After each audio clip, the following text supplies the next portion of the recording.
Hello friends, welcome to Lucky Reddy stories. Please story విన్న తర్వాత like, comment, share and subscribe, అలానే hype option ఇచ్చి points ఇవ్వడం మాత్రం మర్చిపోవద్దండి. ప్లీజ్ మౌనిక స్టోరీని ఎంకరేజ్ చేయండి. ఇక స్టోరీలోనికి వెళ్ళిపోదాం. సరే అమ్మా, మీకోసం నేనే స్పెషల్గా ఏదో ఒకటి చేస్తాను అని చెప్పి కిచెన్ లోపలికి వెళ్ళిపోయింది మౌనిక.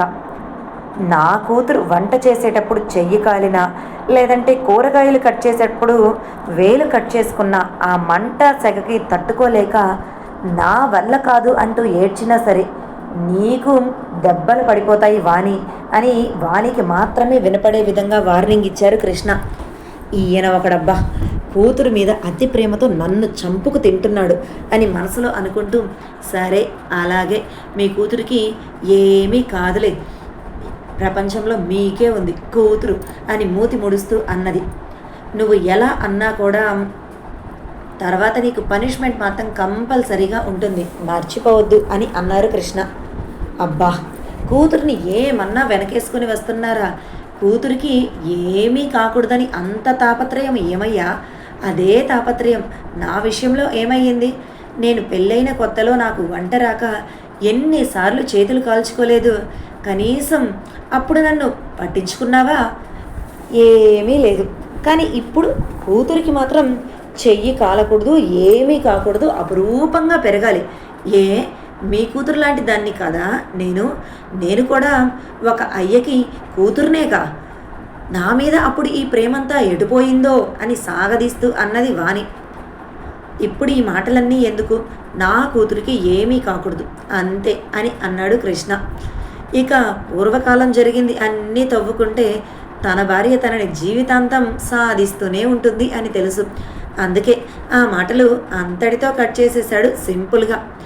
నిజ జీవితంలో కూడా మ్యాక్సిమం తండ్రికి కూతురు మీద ఉన్న ప్రేమ కంటే భార్య మీద కొంచెం ప్రేమ తక్కువగానే ఉంటుంది అని చెప్పవచ్చు. కూతురు పుట్టగానే కూతురుని అపురూపంగా చేతిలో తీసుకునే తండ్రులు ఎంతోమంది ఉంటారు. వాళ్లకు చిన్న దెబ్బ కూడా తగలకుండా ప్రేమగా గుండెల మీద పెట్టుకొని పెంచే తండ్రులు చాలామంది ఉంటారు. కానీ భార్యకు ఏమి జరిగినా కూడా అదే వ్యక్తి పట్టించుకొని భర్తలు ఉన్నారు. ఇద్దరు ఒక్కరే, కానీ ఎదురుగా ఉన్న భార్య కూతురు పొజిషన్స్ మారాయి అంతే. మీ లైఫ్లో కూడా ఇలాంటివి ఏమైనా జరిగాయా? జరిగితే కామెంట్ చేయండి. మౌనిక మాత్రం తన తల్లిదండ్రులు ఇద్దరిని పట్టించుకోకుండా తన కోసం మటన్ బిర్యానీ చేసుకోవాలి అనుకుంటుంది. నిజానికి అది తను ఇష్టపడి తినటానికి కాదు, తన తల్లి చెప్పింది కాబట్టి అది చెయ్యాలి అనుకుంది. ఆ తర్వాత fish fry, prawns curry, bagara rice, roti, raita, veg palak paneer curry అన్నీ కూడా కరెక్ట్గా 12 గంటలకల్లా కంప్లీట్ చేసేసి ఒక్కొక్కటిగా తీసుకొని వచ్చి డైనింగ్ టేబుల్ మీద పెట్టింది. ఫస్ట్ చెయ్యలేదు, ఏడుస్తూ వస్తుంది.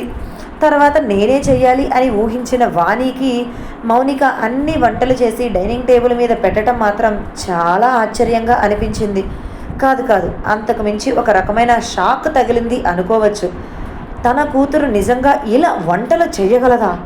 అసలు తన కూతురైనా తన కళ్ళ ముందు ఉన్నది అని అంతే నోరు తెరుచుకుని మరీ మౌనిక వైపు చూస్తూ ఉంది వాణి. కృష్ణకి కూడా సేమ్ ఫీలింగ్. తన కూతురు వేలు కట్ చేసుకోకుండా, అలానే వంట చేస్తూ పొయ్యి దగ్గర చేతులు కాల్చుకోకుండా చకచక అన్నీ ఎక్కడికక్కడ చక్కగా ప్రిపేర్ చేస్తూ ఉండటం చూసి నిజంగా కృష్ణ కూడా ఆశ్చర్యపోయారు. చిన్నప్పటి నుంచి ఏ పని ఇంటిలో వాళ్ళు చెయ్యనివ్వలేదు.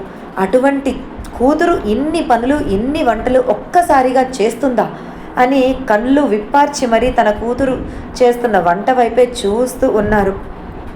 అమ్మ, వంట చేయటం అయిపోయింది, నేను వెళ్ళి ఫ్రెష్ అయి వస్తాను అని చెప్పి వాళ్ళ రియాక్షన్స్ని కూడా పట్టించుకోకుండా తన రూమ్లోనికి వెళ్ళిపోయింది మౌనిక. వెళుతున్న మౌనిక వైపు అంతే చూస్తూ పక్కనే ఉన్న తన భర్త భుజం మీద చేతులు వేసి, ఏవండి, నేను చూస్తున్నది మన కూతురు మౌనికనేనా, లేకపోతే రోబో ఏమైనా వచ్చి మన ఇంటిలో వంటలు చేసిందా అని ఆశ్చర్యంగా అడిగింది. నీకే కాదు, నాకు కూడా సేమ్ డౌట్ వస్తుంది. మన కూతురు ఇన్ని వంటలు ఇంత తక్కువ టైంలో చెయ్యగలిగింది అంటే నాకు నమ్మాలి అనిపించటం లేదు. పెళ్ళికి ముందు కనీసం వంటగదిలో అడుగు పెట్టింది లేదు. ఇప్పుడు ఏదో సూపర్ ఉమెన్ చేసినట్లుగా చకచకా అలా చేసుకుంటూ వెళ్ళిపోయింది. పెళ్ళయి కరెక్ట్గా 3 నెలలు అయ్యింది.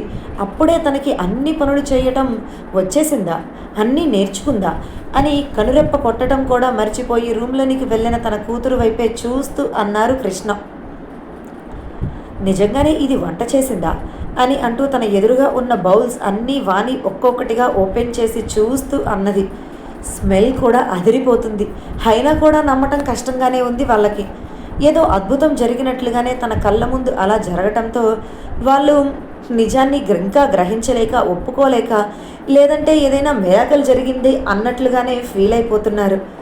కృష్ణ వాణి తల మీద చిన్నగా కొట్టి, నా కూతురు వంట చేసింది అంటే నీకు ఇలానే ఉంటుందిలే, నమ్మటానికి కష్టంగానే ఉంటుంది అని అంటూ ఆయన హ్యాండ్ వాష్ చేసుకొని వచ్చి కూర్చొని, ఫస్ట్ నాకు వడ్డించవే, నా కూతురు చేసిన వంటలు అన్నీ నేను రుచి చూడాలి అని అన్నారు.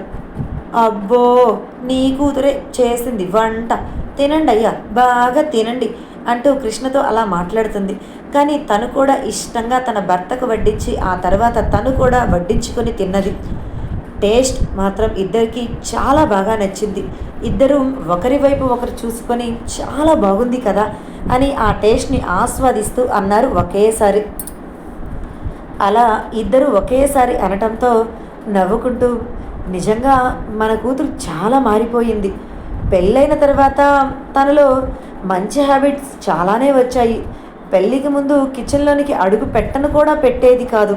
ఇప్పుడు కిచెన్లో అద్భుతాన్ని సృష్టిస్తుంది. అయినా నువ్వేంటే అది అల్లరి చేయటం లేదు, గోల చేయట్లేదు అని ఓ తెగ బాధపడిపోతావు. ఇంత మంచిగా వంట చేస్తూ పద్ధతిగా మారిపోతే ఇలానే ఉండని, మరలా ఇంతకు ముందులా మారి గోల చేస్తూ ఉంటే పాపం యూనిక్ బ్రతకొద్దా అని అంటూ తన కూతురు చేసిన వంటని ఇష్టంగా కడుపు నిండా తినేసి రూమ్లోనికి వెళ్ళిపోయారు కృష్ణ. వానికి కూడా అదే కరెక్ట్ అనిపించింది. ఇప్పుడు ఇలా ఉంది, కాదు అని తనను ఇంతకు ముందులా చేస్తే కనీసం ఒక్క పని కూడా చెయ్యకుండా తన అత్తింటి వాళ్ళని ఏడిపిస్తుందేమో, వాళ్ళతో మాటలు పడుతుంది ఏమో అని అనుకొని మౌనిక ఇలా ఉండటమే కరెక్ట్ అని భార్యాభర్తలు ఇద్దరూ కూడా ఫీల్ అయ్యారు. కానీ అలా మారిపోవడానికి కారణం ఏంటి అని వాళ్ళు ఆలోచించలేకపోయారు. కూతురు కష్టపడుతుంది అని వాళ్ళు ఫీల్ అవ్వలేదు. ఇంకా కూతురు అన్నీ నేర్చుకుంటుంది, ప్రయోజకురాలు అయ్యింది అని అనుకొని సంతోషపడ్డారు. అలా రోజులు గడుస్తున్నాయి. తన పుట్టింటిలో ప్రతిరోజు మధ్యాహ్నం వంట మౌనికానే చేస్తూ ఉంది. ఆ వంట తినడానికి కృష్ణ మధ్యాహ్నం టైంలో ఆఫీస్ నుంచి ఇంటికి వస్తున్నారు. ఎంత వర్క్ ఉన్నా సరే ఆ వంట తినడానికి మాత్రమే వస్తున్నారు. నార్మల్గా అయితే ఆఫీస్ నుంచి ఇంటికి రారు. వాణినే డ్రైవర్తో క్యారేజ్ పంపిస్తుంది. కానీ ఇప్పుడు తన కూతురు చేసిన వంటలు తినటానికి ఆయనే స్వయంగా ఎంత వర్క్ ఉన్నా, బిజీగా ఉన్నా సరే ఇంటికి వస్తున్నారు. ఆ వంట తిని, సూపర్గా వండావు మౌనిక, నిజంగా మీ అమ్మ కూడా ఇలా ఎప్పుడూ వంటలు చేయలేదు, వంటలు చేయటం చాతే కాదు మీ అమ్మకి, నువ్వు మాత్రం భలే చేస్తున్నా, సూపర్గా ఉన్నాయి టేస్ట్ అని అంటూ కూతురుని ప్రతిరోజు మెచ్చుకుంటూనే ఉన్నాడు కృష్ణ. వానికి కూడా కూతురు వంటలు చాలా బాగా నచ్చుతున్నాయి. కానీ కృష్ణ నీ వంటల కంటే నీ కూతురు వంటలు బాగున్నాయి అని అంటుంటే ఆమె కూడా మనసులో ఆనందంగానే ఉంది. కానీ ఇన్ని సంవత్సరాలు నా వంట తిని ఇప్పుడు బాగోలేదు అంటారా అని గుర్రుగా భర్త వైపు చూస్తుంది. అది కూడా జస్ట్ 2 సెకండ్స్ మాత్రమే. అలా 10 రోజులు గడిచిపోయాయి. మౌనిక తన భర్తకు ఫోన్ చేయాలి అన్న విషయమే మర్చిపోయింది. కాదు, ఆ ఆలోచనే తనకు లేదు. తనకు పెళ్ళయింది అన్న ఆలోచన కూడా లేకుండా నార్మల్గా తన పుట్టింట్లోనే గడిపేస్తుంది. ఉదయం నిద్రలెగుస్తుంది, కాసేపు అటు ఇటు తిరుగుతుంది. ఆ తర్వాత తన తల్లి చేసిన టిఫిన్ తింటుంది. మధ్యాహ్నం భోజనం అంతా కూడా తనే ఏమేమి వంటలు చేయాలి అని తన తల్లిని అడిగి తనే ప్రిపేర్ చేస్తుంది. ఆ తర్వాత తను తిరిగి కాసేపు రెస్ట్ తీసుకుంటుంది.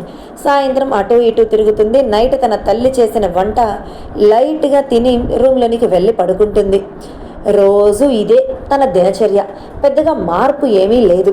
అంతే, తన పేరెంట్స్తో కూడా పెద్దగా ఏమీ ఇంటరాక్ట్ అయ్యి కలిసి మాట్లాడటం లేదు. వాళ్ళు ఏదైనా తనని అడిగినా మాట్లాడితే తిరిగి మాట్లాడుతుంది, అంతే, అంతకు మించి తను ఏమీ చెయ్యటం లేదు. కృష్ణవాణి ఇద్దరూ కూడా కూతురికి బాధ్యతలు తెలిసి వచ్చాయి, అందుకే ఇలా మౌనంగా ఉంటుంది అని అనుకొని ఆనందపడ్డారు. కానీ ఆ బాధ్యతల వెనుక బాగా మౌనం వెనక కష్టం ఎంతుందో తెలుసుకోలేకపోయారు. అలా కరెక్ట్గా మౌనిక తన పుట్టింటికి వెళ్ళిన 11వ రోజు నైట్ బాగా నిద్రలో ఉంది. కరెక్ట్గా అప్పుడే ఆమె రూమ్ బాల్కనీలో ఏదో పడ్డట్లుగా సౌండ్ రావటంతో లేచి కూర్చుంది. అప్పుడు కూడా ఆమె ఆ సౌండ్కి ఉలిక్కిపడి లేచి కూర్చోలేదు. నార్మల్గా లేచి కూర్చొని బాల్కనీ వైపు చూసింది. అక్కడ ఎవరో ఒక వ్యక్తి బాల్కనీలోనికి దూకి అటు ఇటు ఒక నిమిషం తిరిగి ఆ తర్వాత డోర్ ఓపెన్ చేయటానికి చూశారు అని ఆమెకు క్లియర్గా కనపడుతూనే ఉంది. కానీ ఫేస్ మాత్రం క్లారిటీగా కనిపించటం లేదు. షాడో మాత్రమే తెలుస్తుంది. ఈ టైంలో బాల్కనీలోకి దూకి మరి ఎవరు లోపలికి రావాలి అని చూస్తున్నారు. దొంగ వస్తున్నాడా అని అనుకుంటూనే డైరెక్ట్గా బాల్కనీ దగ్గరకు వెళ్ళింది. దానికి లాక్ వేసి ఉండటంతో ఇప్పుడు నేను ఇది ఓపెన్ చెయ్యాలా చెయ్యకూడదా అని ఆలోచిస్తూ 2 నిమిషాలు అక్కడే నిలబడింది మౌనిక. ఇదండి ఇవాల్టి స్టోరీ. మరలా రేపటి భాగంతో కలుసుకుందాం. Please stay tune. బాయ్.